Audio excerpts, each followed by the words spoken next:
Hop.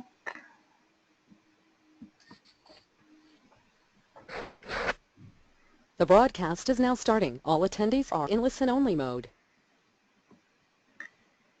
Alors bonjour et bienvenue dans cette deuxième journée des 24 heures du Pass édition francophone, toute première édition cette année. Donc ce matin, nous allons accueillir Franck Mercier de chez Microsoft qui va nous parler de toutes les options de stockage dans Azure et vous allez voir que vous allez sérieusement élargir votre trousse à outils. Alors, je vous souhaite donc la bienvenue.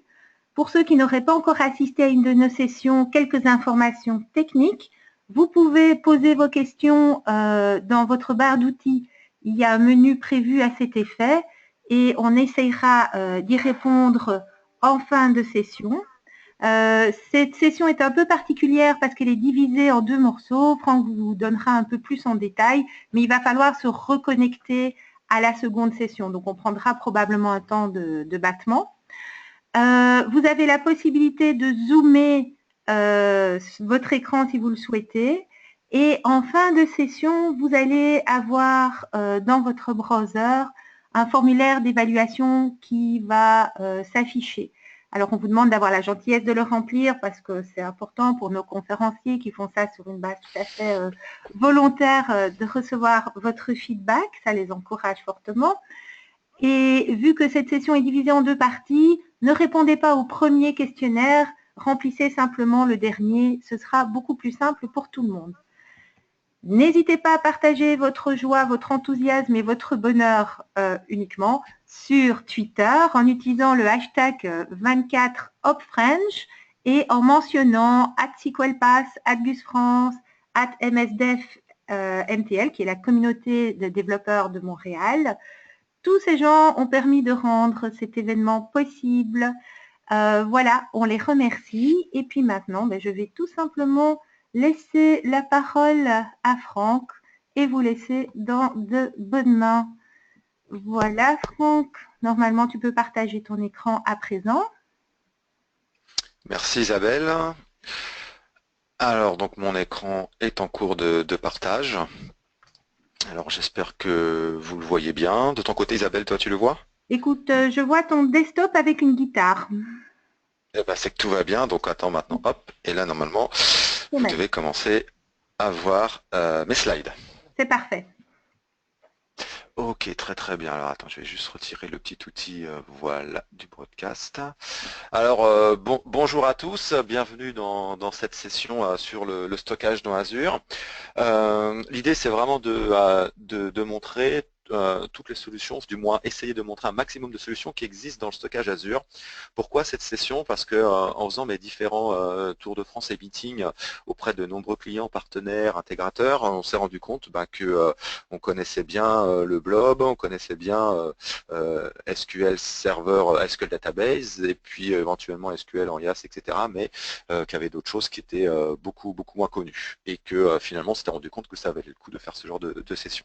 Comme l'a précisé Isabelle, ça va être une session en deux parties, donc ça nous permettra de faire une pause tranquillement de 5 minutes donc sur les coups des 11 heures.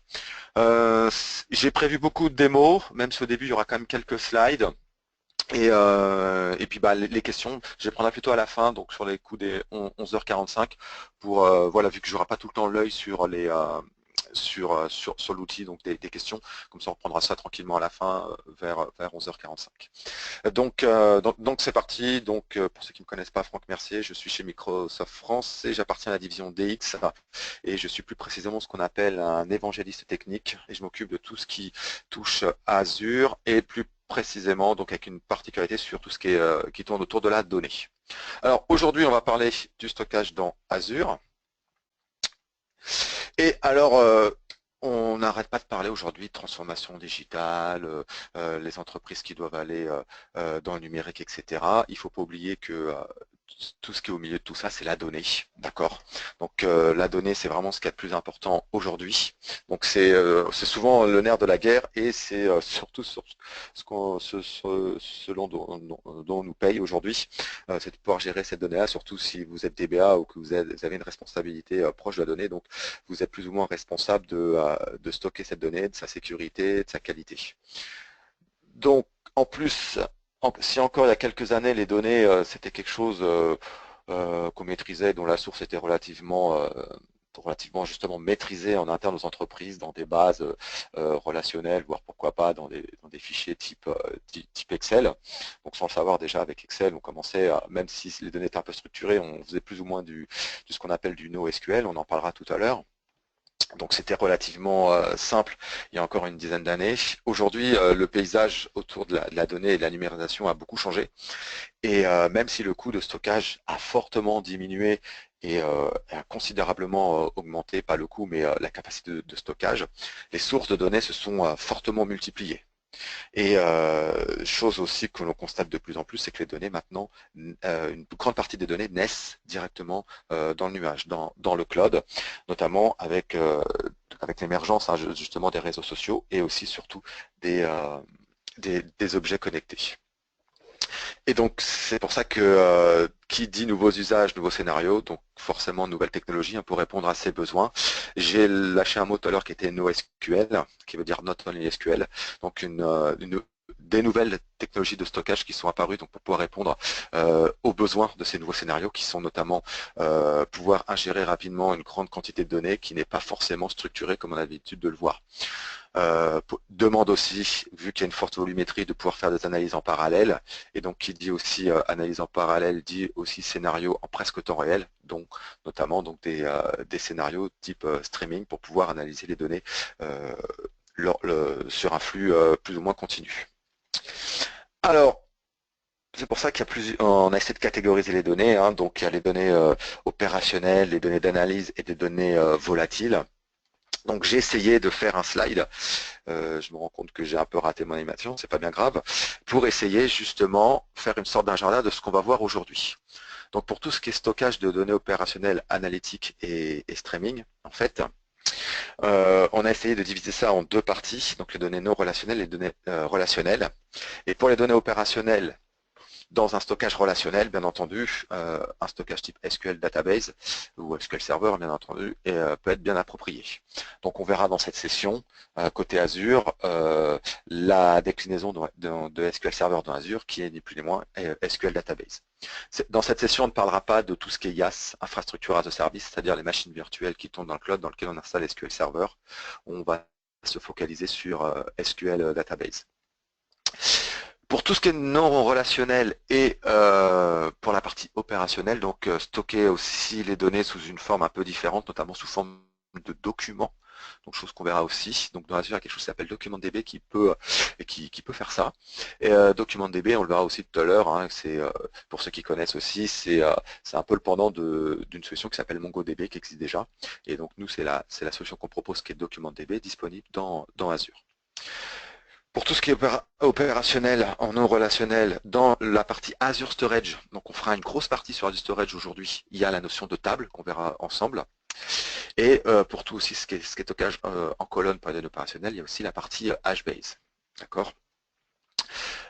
Pour tout ce qui est analytique, dans la partie relationnelle, on parlera de SQL Data Warehouse, donc qui est une version, on va dire, plus musclée de SQL Database.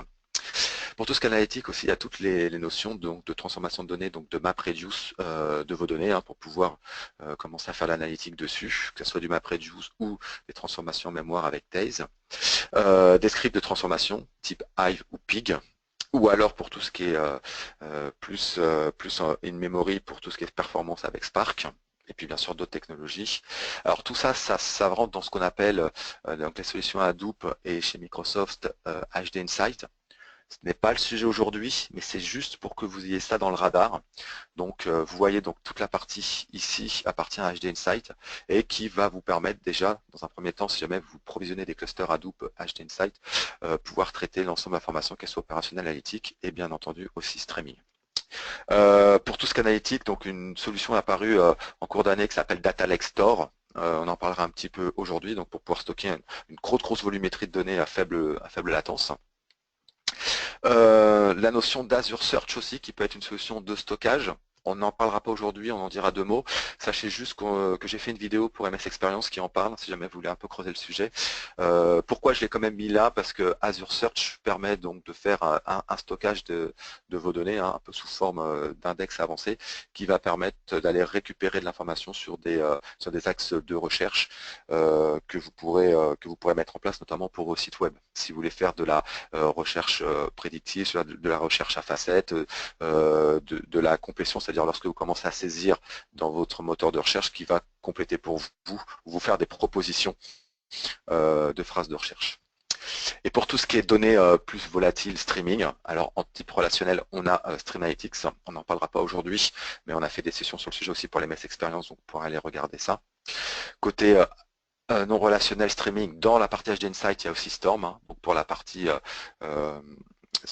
analyse en temps réel. Spark Streaming aussi. Et ça, par contre, on va parler aujourd'hui, donc c'est la partie Event Hub, qui est plus un moteur d'ingestion, donc qui sert aussi quelque part de stockage. C'est pour ça que j'ai mis dans cette session Event Hub, et on le verra pourquoi, parce qu'on sait ingérer de l'information massivement, mais ça peut aussi vous servir de stockage de rétention sur une période de 1 à 7 jours, et ça peut être utile dans certains cas. Donc voilà pour ce slide. Enfin quoi presque, parce que j'ai oublié la partie Azure Storage, où on va parler de tout ce qui est blob, file d'attente et fichiers. D'accord. Donc en clair, hormis la partie HD Insight que vous voyez dans ce slide, tous les autres composants, on va en parler donc aujourd'hui et qui peut s'avérer de stockage. Tous les autres composants, hormis Streamalytics, qui lui est juste une partie de transformation de données et de nettoyage de données sur un flux, donc à la volée. Alors, maintenant qu'on a brosé rapidement ce qu'on allait voir aujourd'hui, on va rentrer dans le vif du sujet avec le stockage Azure. Azure Storage, donc vous avez sûrement déjà entendu parler, il sera souvent, vous l'utilisez déjà. Donc je vais aller assez vite sur cette première partie. Juste pour que vous ayez une bonne cartographie de ce qu'est qu'un stockage Azure, en fait c'est ni plus ni moins un compte de stockage que vous allez créer, et ce compte de stockage, vous allez lui dire de quel type il va être, s'il va être de type conteneur, table, file d'attente ou partage. D'accord? Donc il pourra héberger les 4, mais en fonction de ce que vous voudrez stocker, il faudra définir si vous voulez plutôt des conteneurs, si vous voulez comment s'appelle, y stocker des objets, hein, ça peut être des objets de type des fichiers, des images, ou pourquoi pas des VHD pour vos machines virtuelles. Ça peut être de type table, entité, ça on le verra tout à l'heure. File d'attente, si jamais, imaginez, vous développez une application web qui a plusieurs modules qui doivent communiquer entre eux, on peut très bien utiliser un compte de stockage de type file d'attente pour pouvoir passer des messages entre vos différents modules. Et quelque chose qui est pas mal aussi, vous pouvez définir un compte de stockage pour qu'il vous serve de partage. Et ce partage, ça va être vu ni plus ni moins comme un disque SMB, d'accord, qui va vous permettre donc de monter des volumes et de pouvoir partager des informations entre, par exemple, plusieurs machines virtuelles. Donc ça, chose que je vais vous montrer aujourd'hui. Alors rapidement, un compte de stockage qu'il faut retenir, c'est qu'il peut avoir plusieurs types, comme je disais tout à l'heure, blob, table, queue et file. Ce qui est intéressant, c'est que ça peut aller jusqu'à 500 Tera de données et un compte de stockage classique. Au niveau du compte de stockage, ça qui est important, au niveau du compte de stockage, on vous garantit 20 000 IO par seconde.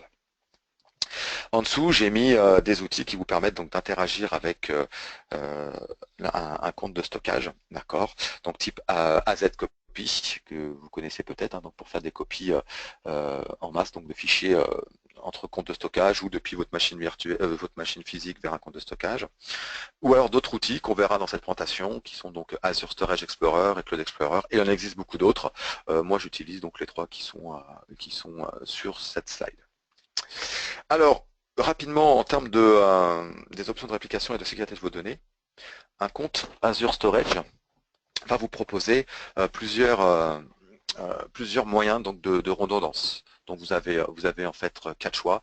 Ça va soit de la redondance locale, donc 3 copies synchrones dans le même data center, et on peut imaginer aller une réplication sur plusieurs data centers avec des données synchronisées et les données distance, accès en lecture seule.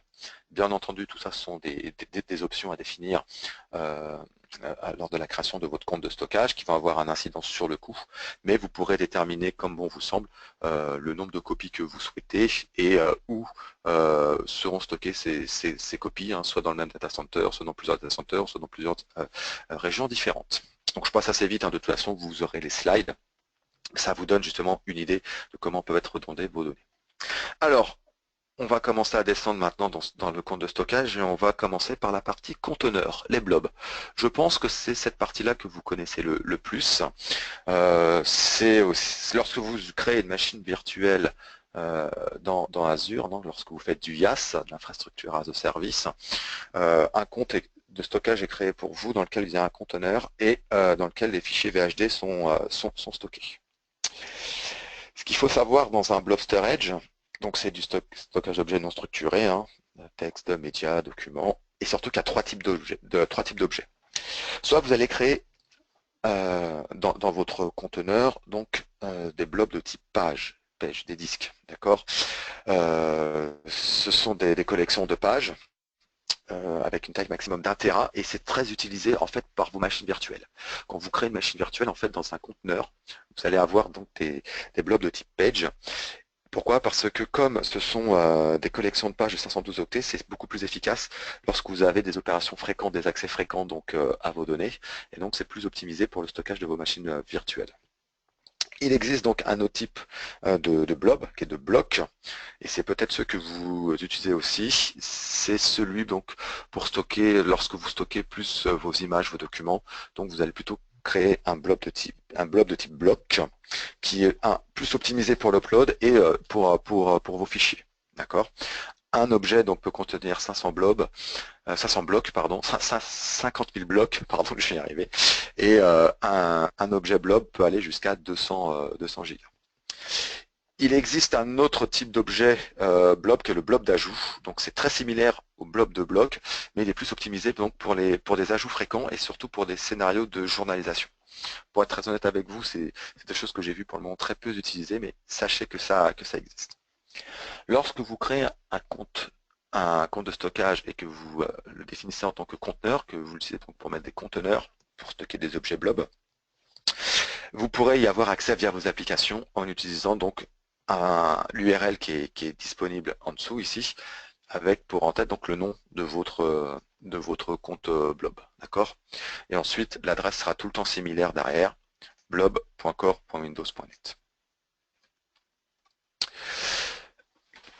Une nouveauté donc qui est apparue au cours d'année, lorsque vous créez un blob, un conteneur, pardon, ça sera bien entendu pour y stocker de la donnée. Et la donnée que vous allez stocker peut être de deux natures. Peut être de nature où vous avez un accès fréquent, mais ça peut être aussi pour type d'archivage.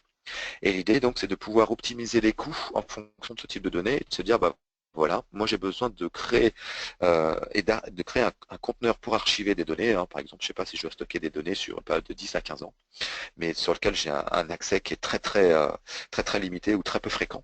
Je vais donc pouvoir dire que mon stockage va être de type cool. C'est-à-dire que c'est plus un stockage de données froides. On va quand même garantir un certain niveau de disponibilité de vos données, mais les temps de latence seront peut-être plus faibles. On va vous fournir et garantir des performances moindres, mais surtout le coût sera plus bas.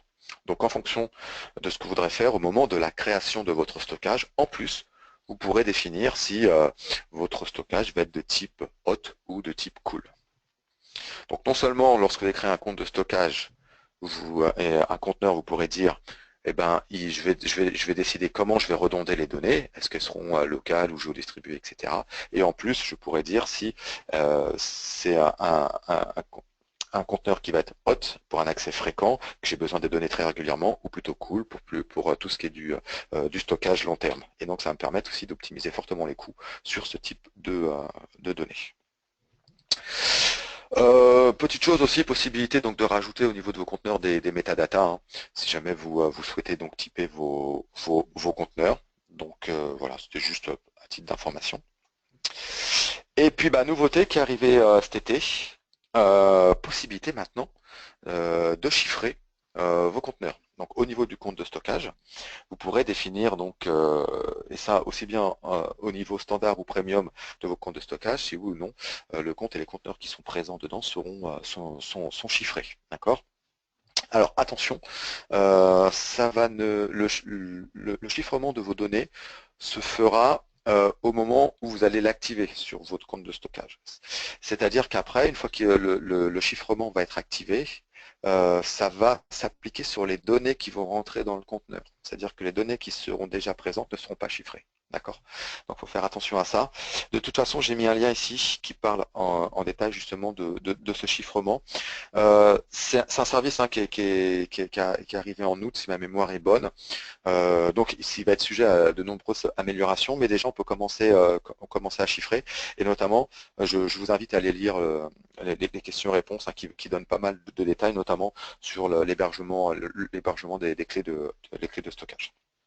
Donc voilà, donc ayez ça en tête. Donc maintenant, il est possible de chiffrer les comptes de stockage si vous voulez garantir un plus haut niveau de sécurité de vos données. Voilà, donc je suis allé très vite, hein, comme je l'ai dit, sur tout ce qui était conteneur, parce que j'imagine que vous connaissez déjà. Je vais maintenant passer sur la partie table d'un compte de stockage. D'accord. Pourquoi? Parce qu'on s'est rendu compte que finalement, beaucoup de gens ne savaient pas que lorsque vous créez un compte de stockage, vous pouvez, dans ce compte de stockage, définir des tables de type clé-valeur qui vont vous permettre donc de stocker vos données. D'accord. Vous allez donc créer une table et cette table en fait va avoir plusieurs lignes qu'on va appeler une entité et cette entité en fait elle va être déterminée, va être caractérisée par ce qu'on appelle une partition key et une row key.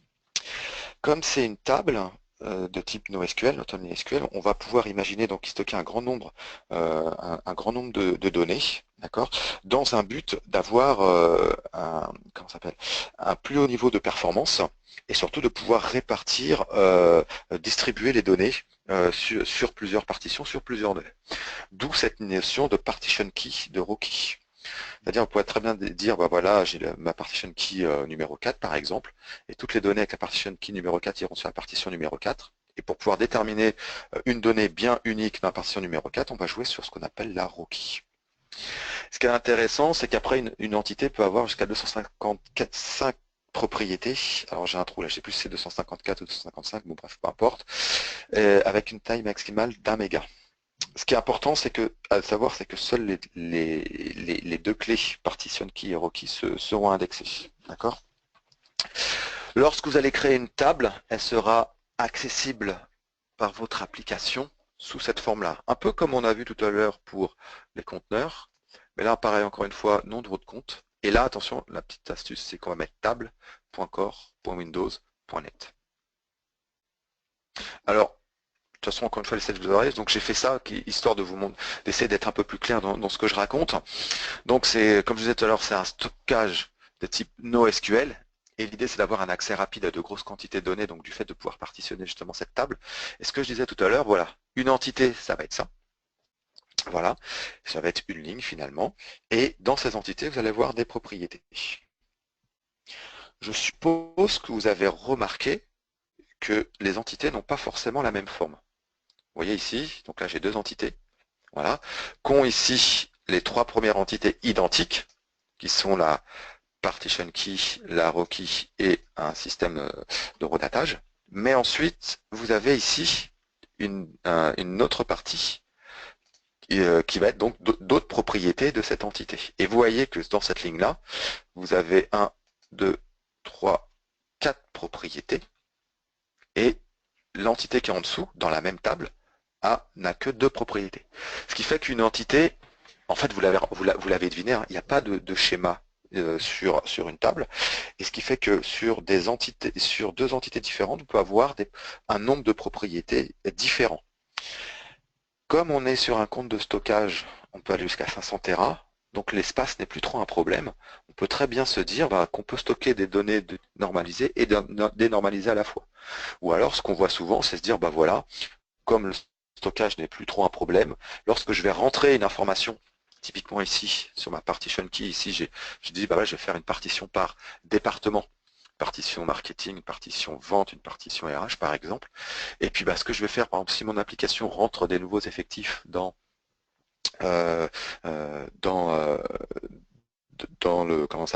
l'application, hein, par exemple, un nouvel employé arrive dans la partie marketing, et je vais saisir cet employé avec un maximum de données jusqu'au niveau employé, puis je me dis, bah, by the way, je vais créer aussi une entité qui va tout de suite me donner des informations au niveau du marketing. Ce qui fait que si je veux sortir un reporting au niveau marketing, je n'aurai pas à scanner l'ensemble des données, à faire des agrégations et à faire des comptes sur le nombre d'employés, sur le nombre de postes, etc. J'irai directement chercher la ligne avec déjà les informations qui ont déjà été mises à jour lors de l'enregistrement par mon application. Ce qui me permettra donc en plus de faire un gain de temps si je veux un rapport, par exemple, au niveau, d'aller chercher les entités qui correspondent à la partie marketing dans son ensemble. Et si par contre je veux un reporting sur une personne un peu plus précise, j'irai ensuite chercher la ligne, ici l'entité, pardon, avec les propriétés propres à une seule personne. Donc c'est à quoi permet donc de faire une table de stockage présente donc dans un compte de stockage. Et c'est quelque chose que je vois de plus en plus utilisé parce que c'est assez souple, assez simple à mettre en place. Et puis surtout, comme on a une forte volumétrie de stockage, on peut vraiment stocker l'information sous plusieurs formes pour après, plus tard, optimiser nos besoins en reporting. Alors, vous inquiétez pas, il y aura des démos, hein, donc je passe rapidement les slides et puis ensuite je passerai à la partie démo. Dans l'Azure Storage, il y a aussi la notion de file d'attente, de queue. D'accord? Donc vous allez créer un compte et puis dire, bah voilà, moi j'ai besoin de faire une file d'attente pour pouvoir faire communiquer plusieurs applications, plusieurs modules d'application entre eux. D'accord, entre elles, pardon.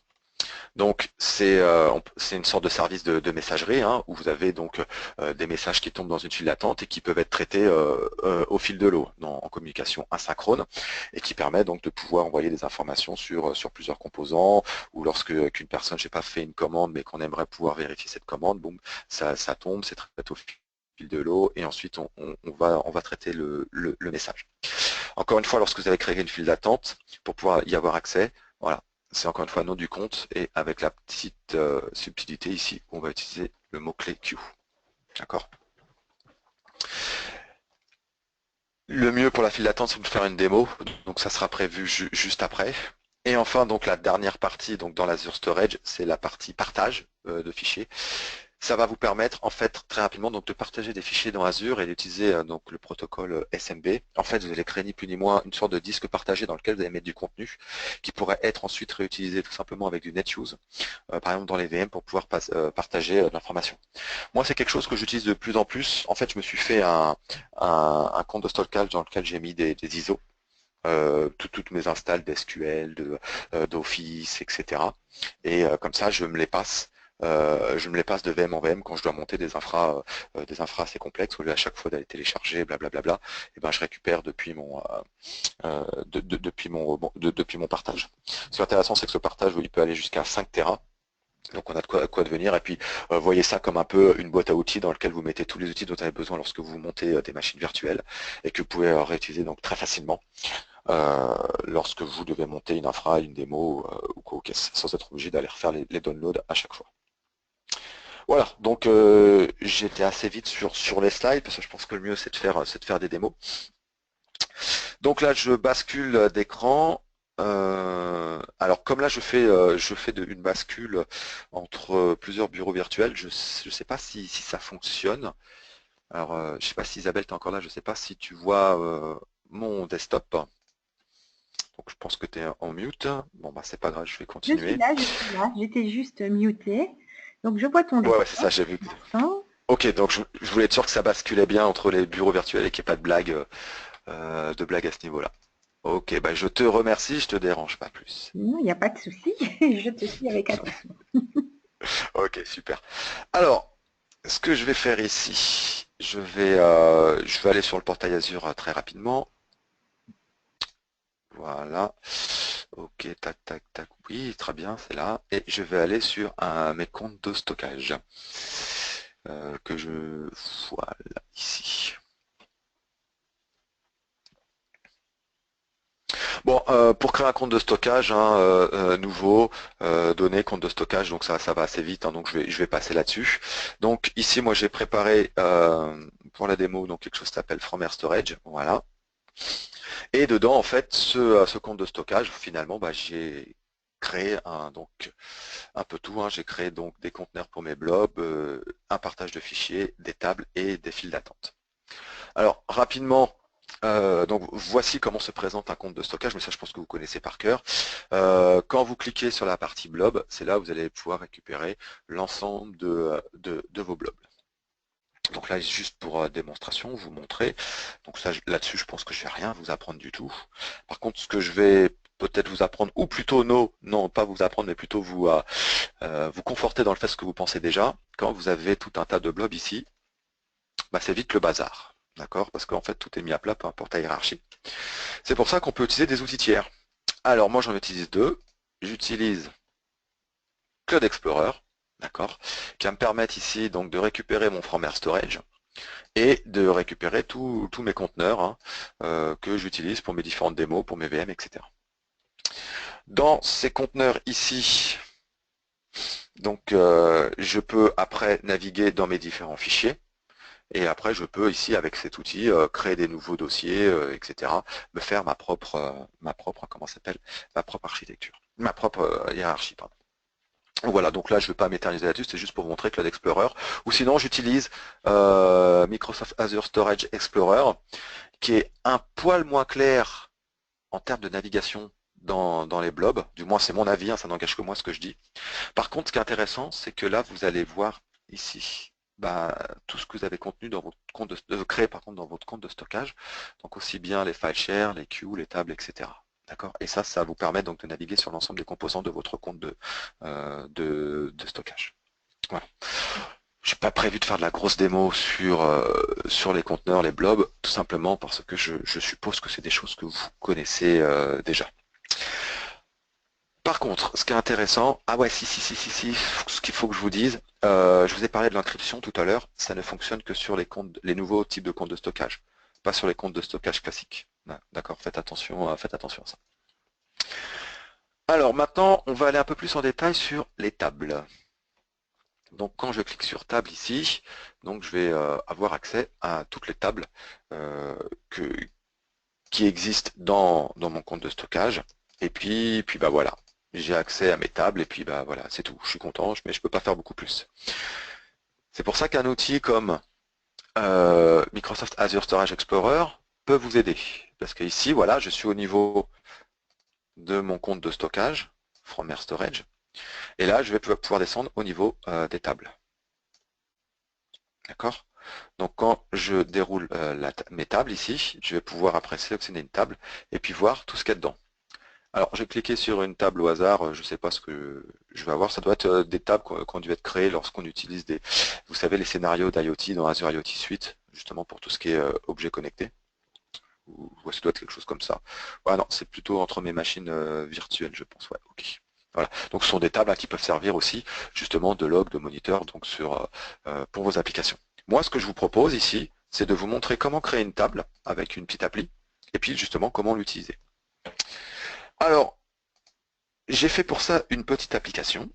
Alors, s'il y a des développeurs dans l'audience, je vous prie de ne pas rigoler, parce que moi, je ne suis pas développeur, mais je voulais quand même faire une petite appli pour essayer donc d'étayer mes démos. Alors, comment ça fonctionne? Alors ici, donc tout simplement, donc voilà, on a référencé, donc c'est des packages nuggets à télécharger et à installer donc au sein de Visual Studio pour mon cas. Et une fois qu'on a fait ça, donc ici, on va tout simplement donner les informations de connexion ici qui se trouvent dans mon fichier de config. Donc c'est tout simplement mon compte et ma clé.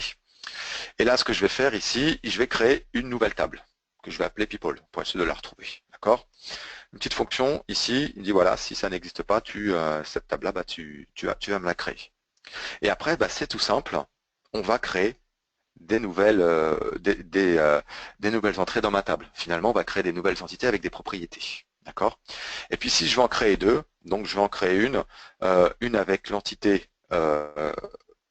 la partition key, pardon, Bouchard, et avec la clé, la raw key, donc de la clé d'entité qui va s'appeler Gérard. Et puis j'en crée une deuxième qui s'appelait Bouchard, Charles.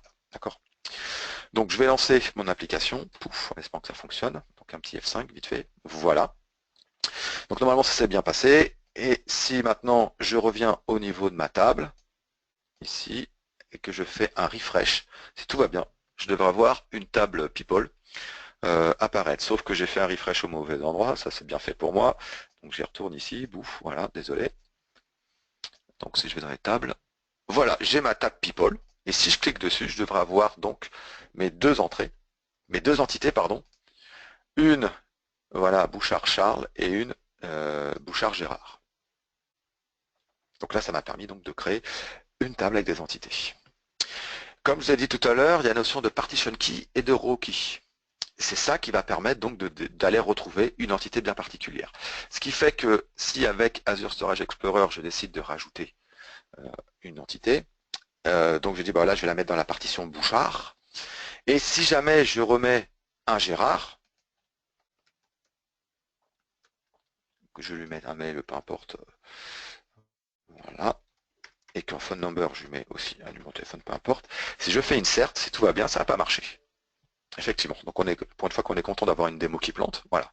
Pourquoi? Parce que la clé de partition et la clé de ligne, donc la row qui sont identiques. Et donc là, il y a une violation justement d'intégrité à ce niveau-là.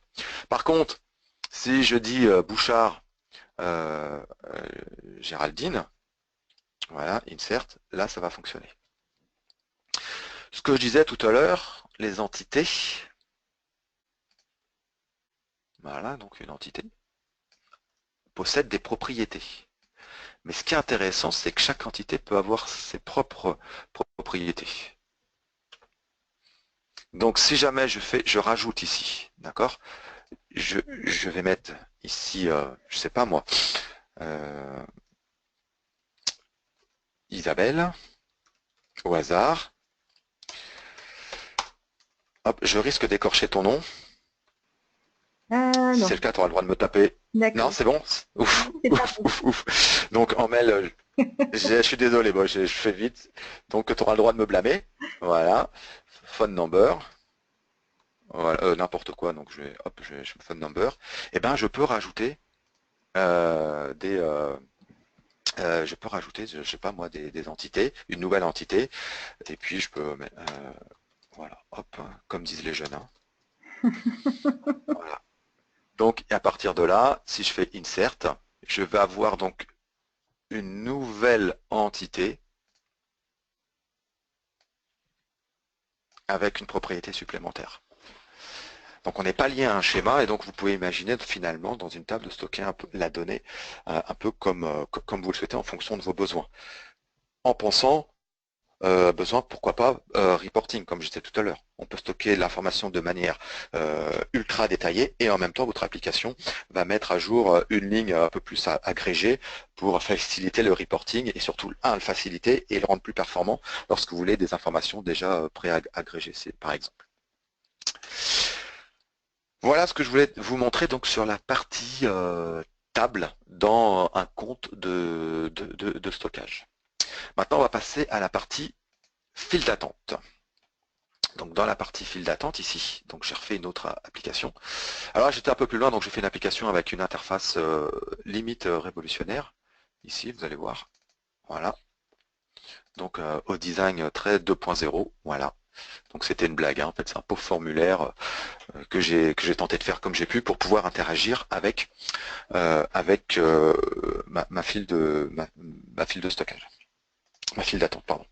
Donc ici, donc je vais aller sur ma queue ici, et là, pour le moment, ici j'ai rien, donc je vais faire un refresh, voilà, et pour le moment il n'y a rien du tout. Donc ce qu'on va faire avec ma petite appli, je vais rajouter une file ici, voilà, et je vais la créer. Donc si tout va bien, voilà, la file d'attente a été créée, hop, je retourne ici, un petit coup de refresh, et boum, voilà, j'ai ma file d'attente. Elle a été créée, pour le moment elle est vide. Et puis maintenant, on va imaginer, on va simuler une application qui va envoyer des messages pour qu'ils puissent être traités au fil de l'eau en fonction des arrivées de ce message. Donc là, ici, mon appli, finalement, qu'est-ce qu'elle va faire? Voilà. Je vais rajouter un message.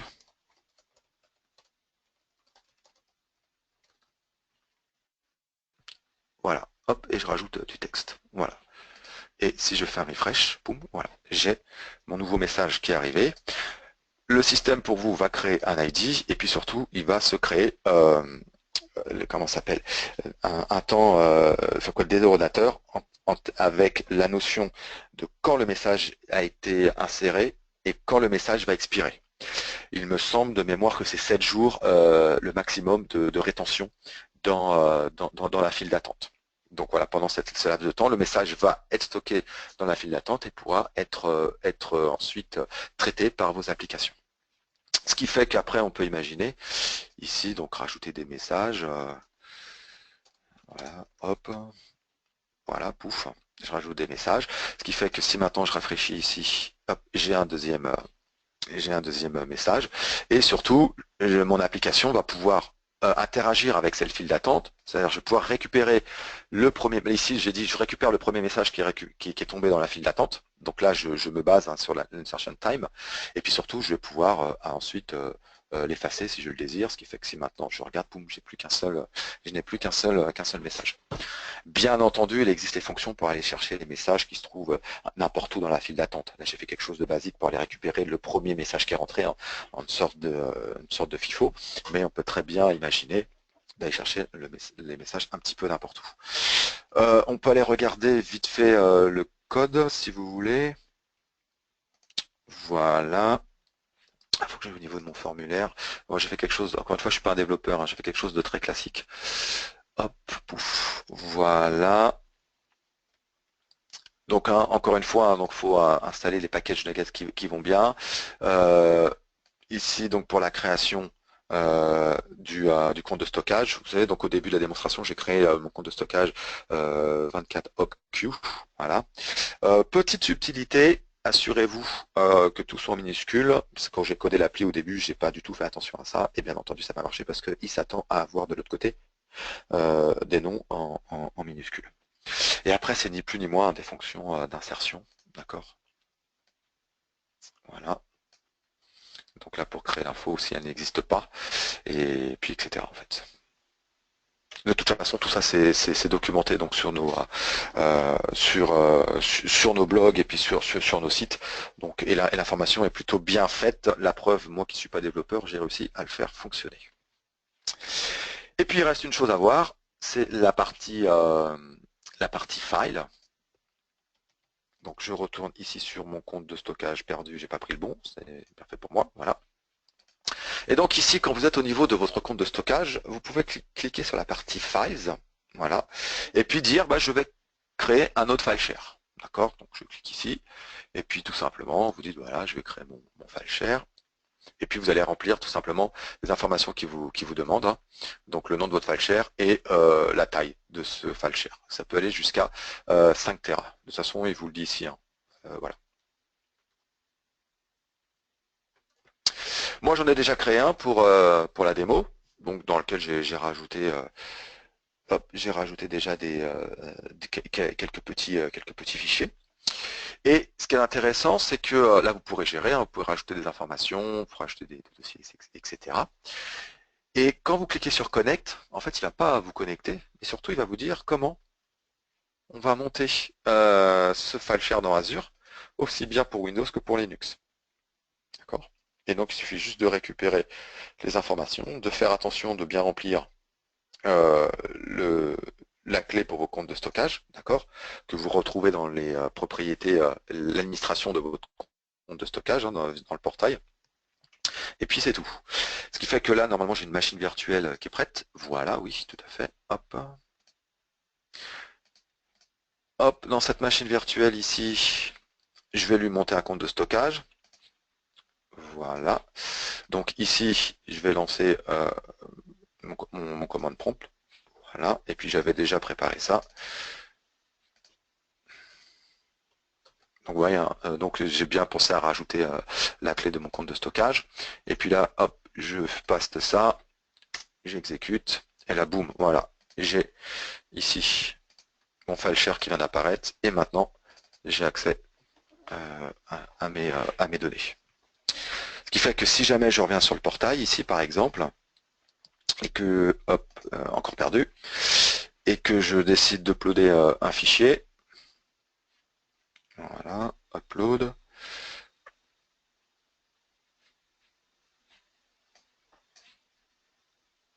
Ah bah oui, non, si je clique pas sur le bon bouton, ça risque pas de marcher. Que je dis, bah tiens, je vais prendre ça, par exemple, j'assure qu'il n'est pas déjà là. Voilà, je fais upload. Voilà, donc il est arrivé ici. Si je reviens dans ma machine virtuelle, que je fais, même pas besoin de faire un refresh, il est là. Voilà, que je double-clique maintenant sur ma machine virtuelle. Voilà, j'ai accès à mes fichiers. Et ça peut être vraiment sympa pour lorsque vous avez encore une fois des fichiers, des ISO à passer pour installer, pour monter des machines. Voilà, vous créez votre boîte à outils et que vous passez de machine virtuelle à machine virtuelle, par exemple. Voilà pour la partie stockage dans Azure, en fait, hein, tout ce qui est Azure Storage.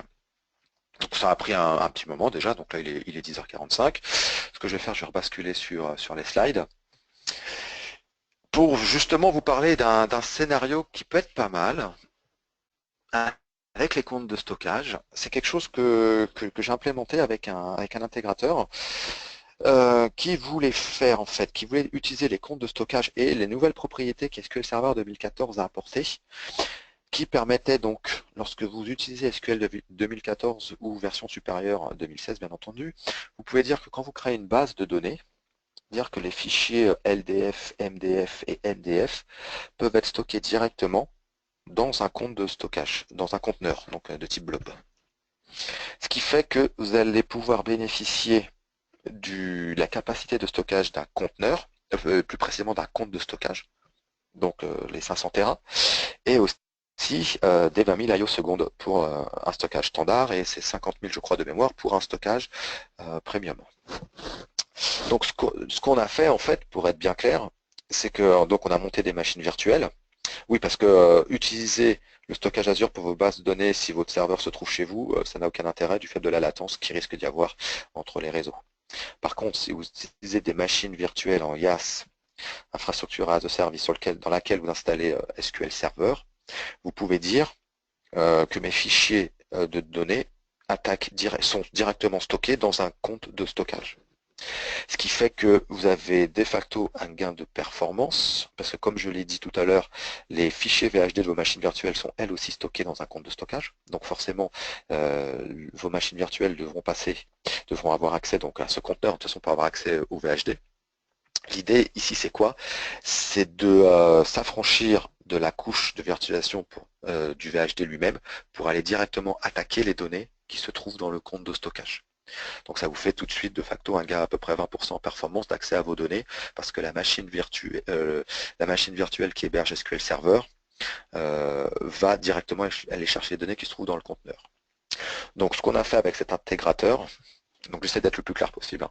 Donc ce qu'on a fait avec cet intégrateur, on a installé SQL Server dans les machines virtuelles et lorsqu'on a créé les bases de données, on a dit qu'on allait directement attaquer les conteneurs, que les fichiers MDF, LDF et NDF seront stockés dans un conteneur. On a été plus loin avec cet intégrateur, c'est qu'on a fait aussi, on a mis en place du always on. Ce qui fait que à chaque fois, on tapait justement dans les conteneurs. Ce qu'on a fait, par contre, c'est super important. La performance que je vous annonce, c'est-à-dire les 500 Tera et les 20 000 IO secondes, c'est au niveau du compte, pas au niveau du conteneur. Ce qui fait que pour avoir la performance optimum, on a fait une base de données égale un conteneur. Donc on avait 4-5 bases de données et donc on a créé 4 ou 5 conteneurs. Et ce qui fait qu'on était sûr donc d'être en mode full patate, comme on dit, au niveau du conteneur en termes d'IO et en termes de stockage. Ce qui fait que pour cet intégrateur, donc qui était maintenant tranquille en termes notamment de volumétrie de données, donc il pouvait encaisser des bases de données de plus de 500 Tera avec l'utilisation donc justement du stockage Azure. Donc voilà, donc c'était un scénario que je voulais partager avec vous et justement d'illustrer comment un compte de stockage peut être utilisé aussi bien donc avec des bases SQL Server qui sont hébergées dans des machines virtuelles. Voilà, donc on va continuer. Et on va passer aux bases de données. Donc là, il me reste une petite dizaine de minutes là avant de basculer à la prochaine partie de cette session. Donc il faudra sûrement se déconnecter, se reconnecter, puis ça nous fera une petite pause de 5 minutes. Et donc là maintenant, on va attaquer la notion de base de données SQL et NoSQL. Alors, je vais aller très très vite hein, sur ce slide. Les bases de données relationnelles, il y a de grandes chances pour que vous connaissiez bien, mais bon, globalement, donc voilà, ça permet donc de stocker des données structurées avec des contraintes sur des schémas. Vous pouvez donc stocker donc sur des schémas avec des contraintes, des clés externes qui vous permettent donc de rationaliser vos données. Les performances sont plutôt bonnes, sauf que quand vous voulez vraiment monter en performance, on fait souvent du scale-up, donc de la mise à l'échelle verticale, hein, c'est-à-dire qu'on va augmenter la puissance processeur, puissance mémoire, vitesse des disques durs, mais c'était pas forcément super évident lorsqu'on voulait faire du scale-out, c'est-à-dire de la mise à l'échelle horizontale, si on voulait rajouter des nœuds à la volée pour pouvoir distribuer les données, distribuer et partager donc le calcul. C'est là où le NoSQL est arrivé, notamment pour répondre aux nouveaux scénarios, comme je disais en introduction, hein, tout ce qui est IoT, forte ingestion des données, stockage de données non structuré, avoir besoin de s'affranchir à des schémas et surtout de pouvoir lancer des calculs en parallèle sur plusieurs nœuds et pour pouvoir assurer la montée en charge, la montée en charge horizontale si on a besoin de rajouter plusieurs nœuds ou si on a besoin de distribuer la donnée donc sur plusieurs serveurs. C'est là où le NoSQL va rentrer en jeu, est arrivé, et donc qui va permettre justement de stocker vos données sans schéma prédéfini et de pouvoir justement assurer la répartition de vos données très facilement sur plusieurs nœuds, plusieurs serveurs. D'accord. Donc créer donc comme on voit à l'écran là plusieurs shards pour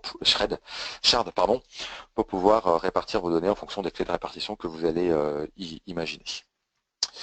Alors, il y a plusieurs familles de bases NoSQL, donc les familles de type clé-valeur, qu'on a vu finalement précédemment. Hein, c'est donc ce type de base de données utilisé donc pour le cache Redis. On en parlera un petit peu en fin de session. Mais aussi, par exemple, avec du Azure Tab Storage qu'on a vu tout à l'heure, hein, donc je ne vais pas trop y revenir dessus, mais l'idée, c'est d'avoir une clé de répartition et des valeurs et de pouvoir stocker vos données donc sur ce mode-là. Ça permet donc, comme on a vu tout à l'heure, de pouvoir répartir facilement vos données, d'assurer la montée en charge très facilement de vos données, donc de manière horizontale. Une évolution des bases de type clé-valeur, c'est les bases de type document. D'accord. De dire, bah voilà, au lieu de stocker nos données type clé-valeur, on va plutôt les stocker donc sous forme de documents et d'articles. Donc on verra ça en détail tout à l'heure, mais l'idée c'est de se dire, bah voilà, la structure de mes données va être faite de telle manière et on va stocker l'information par groupe de valeurs. Donc ce qu'on utilise souvent au format JSON par exemple, pour dire bah voilà, je veux stocker mes produits, je n'ai pas forcément envie d'avoir un schéma bien particulier pour mes produits parce qu'ils vont avoir des caractéristiques très différentes. Ou alors typiquement je veux donner je suis un opérateur de concert et je veux que chaque propriétaire de salle puisse rentrer les valeurs un peu comme ils veulent, qui ont des caractéristiques différentes. Donc je ne leur impose pas de schéma, ceux qui vont rentrer les données dans leur structure. Ça, on va le voir en détail tout à l'heure avec la solution Azure Document DB, mais sachez que dans les familles de type base documentaire, il y a MongoDB qui est très connu, et nous on propose Azure Document DB. Un autre type de famille de bases NoSQL, c'est les bases type en colonne, type Cassandra ou HBase. Donc l'idée, hein, c'est de sur une même ligne, de pouvoir stocker l'ensemble de vos informations. On peut imaginer avoir plusieurs millions de colonnes sur une même ligne. Donc voilà, ça permet donc un stockage et un accès donc assez rapide à vos données, vu que vous allez chercher donc sur une seule ligne l'information que vous souhaitez. Donc HBase est disponible dans notre solution HD Insight sur le portail Azure. Si jamais donc vous voulez créer une base type en colonne, vous pouvez donc le faire très facilement, par exemple avec HBase HD Insight sur le portail Azure. Et enfin, une autre famille de bases de données, les bases de données de type graphe, qui là vont vous permettre, finalement, c'est pas trop en termes de performance hein, que ces bases de données ont été créées, hein, c'est pas pour régler des problèmes de performance, c'est plus pour régler des problèmes de liaison complexe entre diverses entités.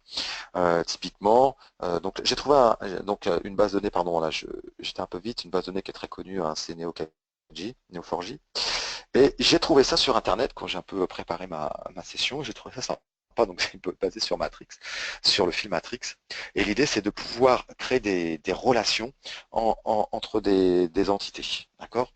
Et c'est de pouvoir dire, bah, l'idée c'est de pouvoir trouver des relations plus ou moins complexes entre deux entités. Typiquement, c'est aussi le type de base de données qui peut être utilisé par du Facebook, par exemple, ou du Delve hein, chez nous, pour dire, bah voilà, sur une personne bien précise, j'aimerais trouver les personnes qui ont les mêmes compétences, les mêmes caractéristiques dans la même région que Franck, par exemple. Et donc, les bases de données de type graph peuvent nous aider, notamment sur cette notion de relation. Typiquement, là, si on reprend la matrice, donc je trouve rigolo cet exemple, dire bah voilà, donc l'agent Smith hein, qui embête un petit peu Néo, en fait, il a été développé, il a été créé dans la matrice par l'architecte, hein, qui était un peu pour réguler tout ça.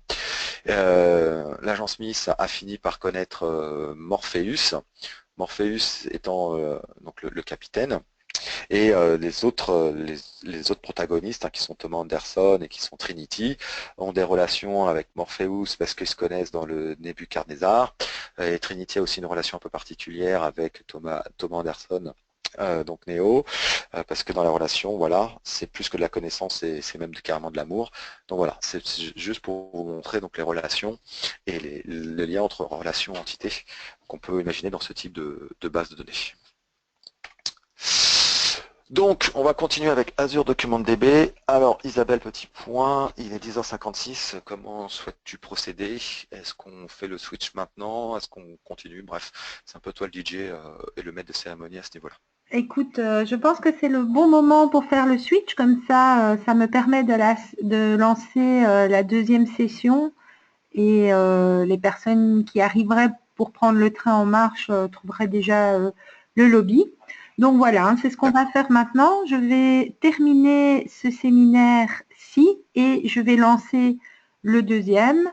Et il est quelle heure exactement? Il est 57. 10h57. Oui, Ouais. voilà, ben, disons qu'on reprendra vers 11h, 11h03, quelque chose comme ça, mais le lobby Voilà. sera déjà ouvert. Voilà, donc vous avez le temps de faire une escale technique pour parler avec Très bien. confiance.